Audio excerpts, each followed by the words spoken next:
Sous les projecteurs impitoyables du Paris mondain, l'aura de Jane Birkin continue de briller même en son absence, telle une muse éternelle que l'Hexagone a chérie plus que sa propre terre natale, une icône à la beauté fragile et intemporelle, qui a pourtant porté durant des décennies le poids écrasant d'un silence aussi lourd qu'une chape de plomb sur son cœur. Venue au monde dans le Londres brumeux de 1946, elle incarna la quintessence de la liberté sensuelle des années 60 et 70, captivant l'âme d'une France en pleine mutation culturelle grâce à son accent délicieusement brisé qui devint sa signature. Mais le glamour dissimulait des cicatrices profondes. Quelques années avant de nous quitter en juillet 2023, Jane a déchiré le voile des apparences à travers ses écrits bouleversants, notamment dans ses journaux intimes publiés entre 2018 et 2019, pointant du doigt 3 figures masculines qu'elle n'a jamais pu absoudre totalement. D'abord, John Barry, le compositeur de génie épousé en 1965, coupable d'avoir emprisonné sa jeunesse insouciante dans un mariage miné par l'infidélité et la froideur. Puis Serge Gainsbourg, la passion dévorante débutée en 1968, une relation mythique mais toxique, faite d'excès d'alcool et d'une possessivité qui la figea en objet de culte public. Et enfin, Jacques Doyon, son compagnon des années 80, dont l'exigence intellectuelle et le déséquilibre émotionnel furent dépeints avec une subtilité douloureuse dans ses mémoires. Comment cette femme devenue le visage de la libération post-mai 68 et l'égérie de l'émancipation a-t-elle pu glisser dans une forme de mélancolie si poignante? Qui a véritablement étouffé sa voix intérieure, volé sa liberté d'être et brisé ses rêves de petite fille? Pourquoi avoir attendu le crépuscule de sa vie pour affronter ses fantômes? C'est comme si Monkey, ce singe en peluche élimé, qui fut son confident absolu et qu'elle déposa dans le cercueil de Gainsbourg en 1991 pour le protéger dans l'au-delà, lui avait dicté depuis les ténèbres l'urgence de la vérité, comme elle le suggère dans ses confessions intimes.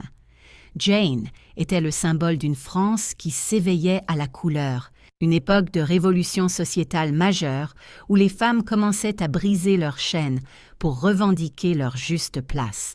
Cependant, l'envers du décor révèle un contraste saisissant entre la star adulée et la femme tourmentée broyée par une industrie impitoyable qui transforme les artistes en simples produits de consommation. Plongeons ensemble dans les méandres de cette existence vertigineuse des sommets de la gloire, aux abîmes de la solitude où elle brise enfin l'omerta et reprend le contrôle de sa narration, nous forçant à reconsidérer le prix exorbitant de la célébrité. À l'aube vibrante des années 60, Jane Birkin surgit telle une comète dans le ciel du cinéma britannique avant de s'enraciner profondément dans le terreau culturel français, devenant l'incarnation vivante d'une sensualité affranchie de tout tabou. Tout s'embrasa en 1966 avec le film culte Blow Up, chef-d'œuvre de Michelangelo Antonioni, où sa nudité frontale d'une audace inouïe pour l'époque captura l'essence rebelle du swinging London et la propulsa star mondiale. À seulement 20 ans, elle était l'effervescence même, mais c'est sa traversée de la Manche pour rejoindre la France en 1968 qui scella son destin légendaire. Sa rencontre avec Serge Gainsbourg sur le plateau du film Slogan, d'abord glacial puis fusionnel, marqua le début d'une odyssée amoureuse qui allait la transformer en muse nationale. Leur album mythique sobrement intitulé Jane Birkin, Serge Gainsbourg, sorti en 1969, contenait la bombe à retardement. Je t'aime. Moi non plus. Ce titre sulfureux entremêlant soupirs érotiques et mélodies envoûtantes fut frappé d'anathème par le Vatican et banni des ondes britanniques, s'écoulant pourtant à plus d'1 million d'exemplaires, devenant l'hymne absolu de la libération sexuelle, soufflant un vent de modernité sur une France encore conservatrice, en pleine reconstruction morale. Mais Jane n'était pas qu'un murmure. Sa présence magnétique irradiait le cinéma d'auteur. En 1969, elle illumina l'écran dans la piscine de Jacques Deray face au monstre sacré Alain Delon et Romy Schneider. Dans le rôle de Pénélope, elle incarnait à la perfection cette insouciance boudeuse d'une jeunesse dorée, cherchant l'évasion sous le soleil brûlant de Saint-Tropez. Le triomphe commercial de ce film agit comme un baume apaisant pour un pays encore marqué par les secousses de l'après-guerre et les émeutes étudiantes. S'ensuivirent des rôles audacieux comme dans Cannabis, en 1970, où elle explorait les bas-fonds de la contre-culture avec une authenticité désarmante. Puis Don Juan 73, aux côtés de Brigitte Bardot, où elle inversait les codes du genre avec une impertinence délicieuse, renforçant son image d'icône féministe avant l'heure.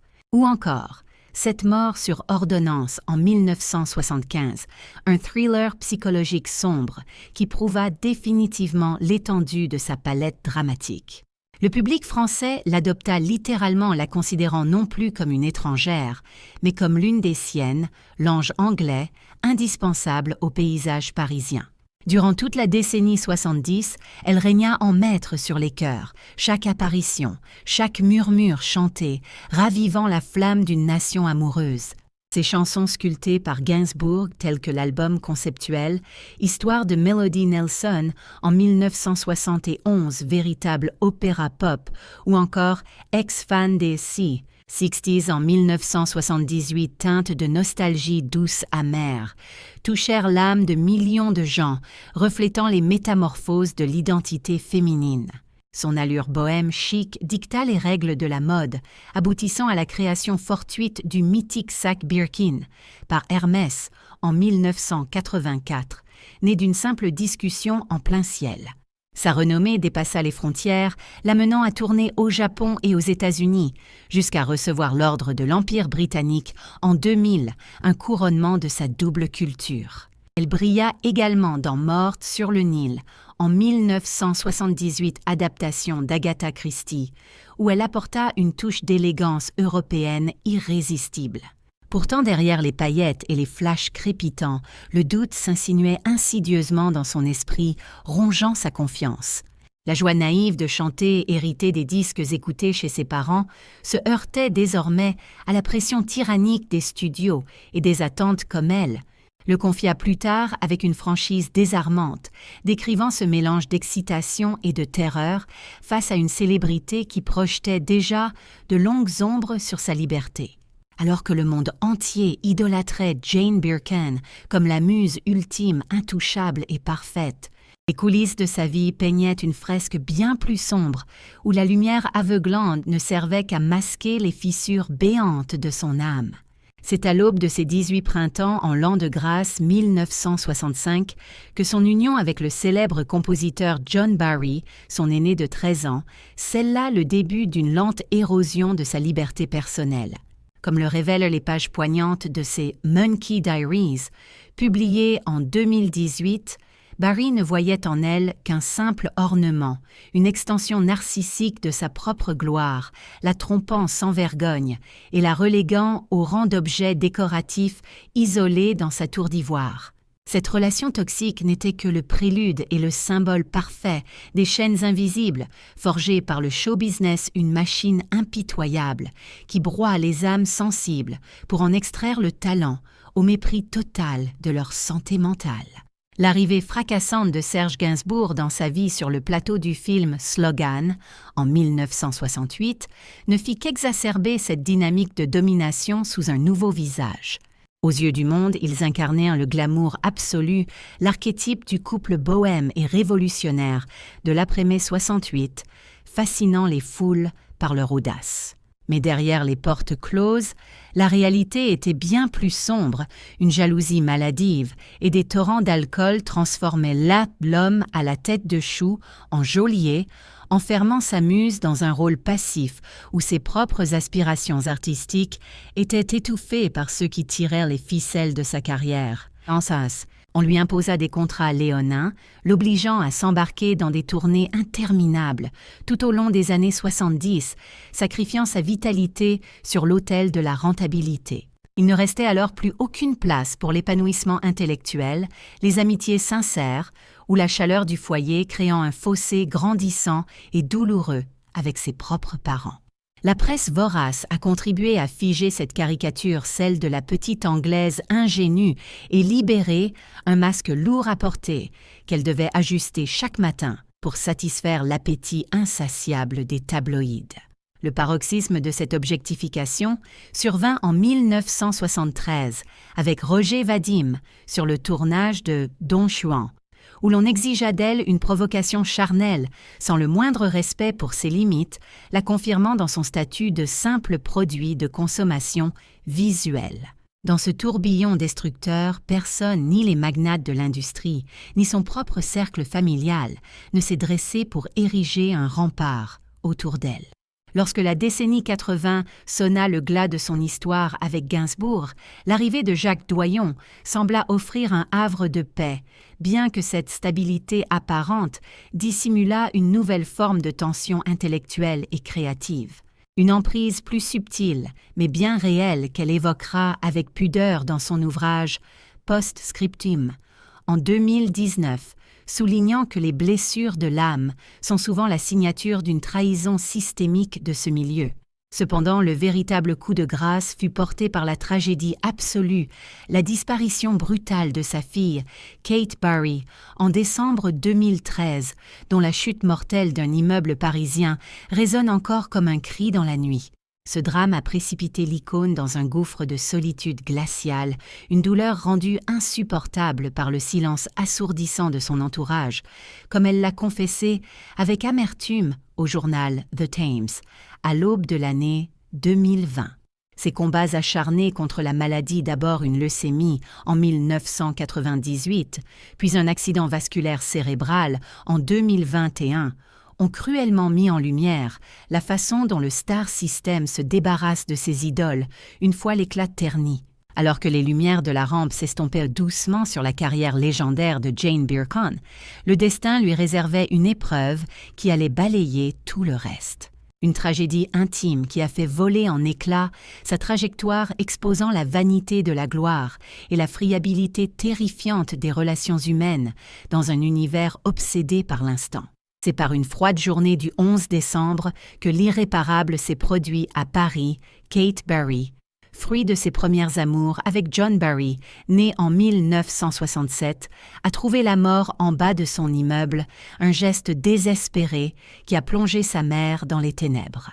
Kate n'était pas seulement fille de, mais une artiste accomplie, une photographe à l'œil sensible. Elle collaborait avec les plus grands magazines comme Vogue, et surtout, elle était celle qui savait capturer l'âme de sa mère à travers l'objectif constituant son pilier le plus solide. Dans une entrevue bouleversante accordée au Guardian, en 2014, Jane a avoué avoir frôlé la folie luttant contre ses propres démons avant de réussir l'impossible, sublimer cette souffrance dans l'album « Oh, pardon, tu dormais ». Cet opus sorti en 2020 est une œuvre d'une beauté sépulcrale, où chaque note semble pleurer l'absence et le deuil impossible. Si le grand public, toujours épris de son idole, a manifesté une certaine tristesse, celle-ci est restée souvent superficielle, à distance de la véritable détresse de la star. Les médias, fidèles à leur cynisme habituel, se sont repus du drame transformant la douleur d'une mère en feuilleton, ce qui n'a fait qu'accentuer son sentiment d'isolement total. Quant à l'industrie du spectacle, celle-là même qui l'avait portée au nu durant les années 70, elle a brillé par son absence, se contentant de quelques mots convenus, prouvant que la valeur d'une star s'arrête là où commence sa souffrance réelle. Cette froideur institutionnelle qu'elle décrira plus tard a transformé ses nuits en cauchemars éveillés, la laissant seule face à la dépression et au décalage insupportable avec son image publique d'éternelle jeune fille.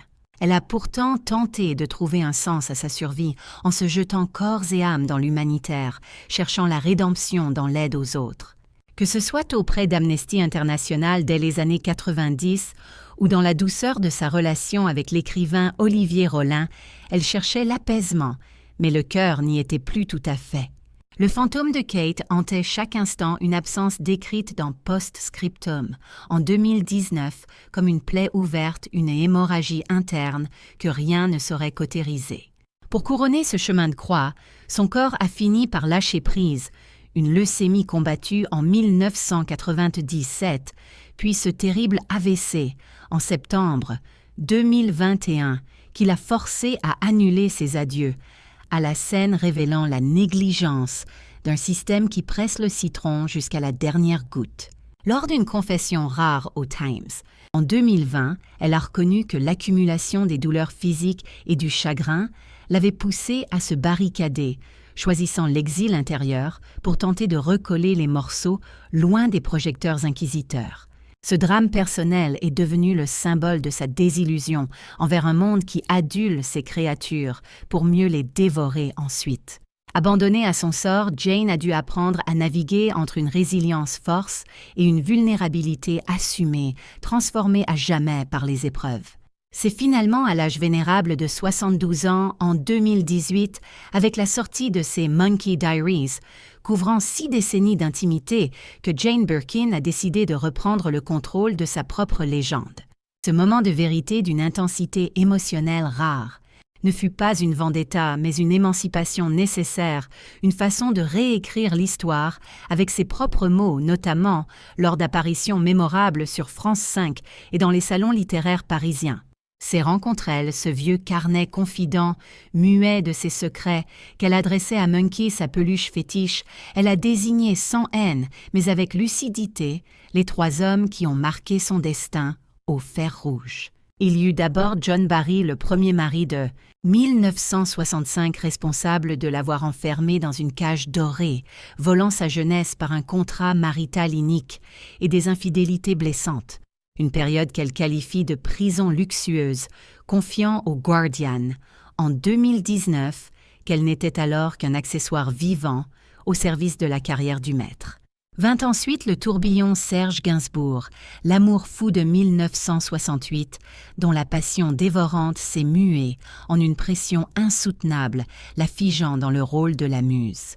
Une muse silencieuse soumise aux excès émotionnels et à une possessivité qui l'ont privée de sa propre voix pendant de trop longues années, une réalité décrite en filigrane dans les post-scriptum, où elle apparaît plus comme une création que comme une compagne. Et finalement Jacques Doyon, le compagnon intellectuel des années 80, qui malgré la rupture de style, perpétua une forme de contrôle sur son essence. Retour sur cette fracture sismique des années 80, née d'une rupture de confiance face à un contrôle créatif, devenu étouffant, une douleur évoquée, avec une pudeur bouleversante dans la presse de l'époque. Imaginez vivre en étant sculpté par le regard d'un autre, une dynamique qu'elle analysait encore au Times en 2020 et qui résonne en 2026, soulignant sans accusation comment son propre sentiment d'existence fut façonné par autrui. Ces confidences n'étaient pas des armes de destruction, mais des clés de cellules, des révélations axées sur une libération personnelle vitale qui lui permirent de reprendre enfin les rênes de sa destinée. Il ne s'agissait nullement d'une confrontation brutale ou vulgaire, mais d'une véritable catharsis spirituelle, libérant son âme des lourdes chaînes dorées de l'industrie musicale. Pendant des décennies, les émotions de Jane étaient nées contenues comme un torrent furieux, sous un lac gelé, se libérant enfin avec une dignité qui a submergé le public. Une tristesse résignée, mais portée par une force intérieure revendiquant le droit absolu à sa vérité. L'onde de choc fut immédiate et les réactions épidermiques. Pour les inconditionnels de Gainsbourg, c'était la stupeur totale. Le mythe vacillait.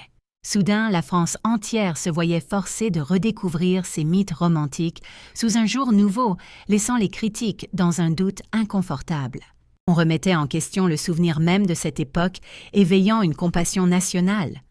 Même le journal Le Monde s'est penché sur le sujet, saluant ce courage comme un acte féministe tardif, mais nécessaire, repensant les jeux de pouvoir dans le divertissement.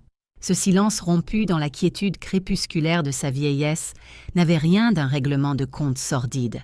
C'était une pure affirmation de soi. Jane, cette icône à la fois fragile comme la porcelaine et résiliente comme l'acier, nous rappelait qu'au-delà des légendes de papier glacé, il y a une humanité blessée qui ne guérit qu'en nommant son tourment. Le destin de Jane Birkin dépasse de loin les pages d'une biographie classique. Il se dresse comme un miroir impitoyable tendu à l'industrie du spectacle, un monde où la gloire s'achète trop souvent en hypothéquant son humanité. La France l'avait adoptée, chérie sacrée muse éternelle de Saint-Germain-des-Prés. Mais à travers ses écrits intimes, elle dévoile la mécanique cruelle, comment le système déifie l'idole pour mieux l'essorer sans merci, la transformant en produit jetable dès que l'éclat de la jeunesse s'estompe. Et si nous posions la question qui dérange l'industrie, peut-elle traiter les artistes comme des êtres de chair et de sang? Plutôt que comme de la marchandise, sommes-nous prêts à entendre le craquement d'une voix avant que les projecteurs ne s'éteignent?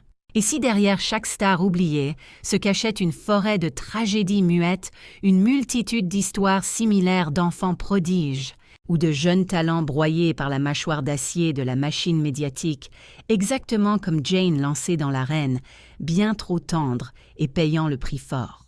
Sa trajectoire donne le vertige des sommets érotiques et insouciants des années 60, aux abysses insondables du deuil de 2013. Elle incarne la résilience face à une négligence collective qui isole l'artiste. La publication des Monkey Diaries en 2018 n'était pas juste un coup littéraire, c'était un hurlement silencieux, un appel universel à l'empathie. Elle nous invite à calculer le coût réel de notre admiration aveugle. Jane, avec sa force tranquille légendaire, nous a laissé un avertissement. La célébrité n'est pas un baume, c'est une loupe qui brûle.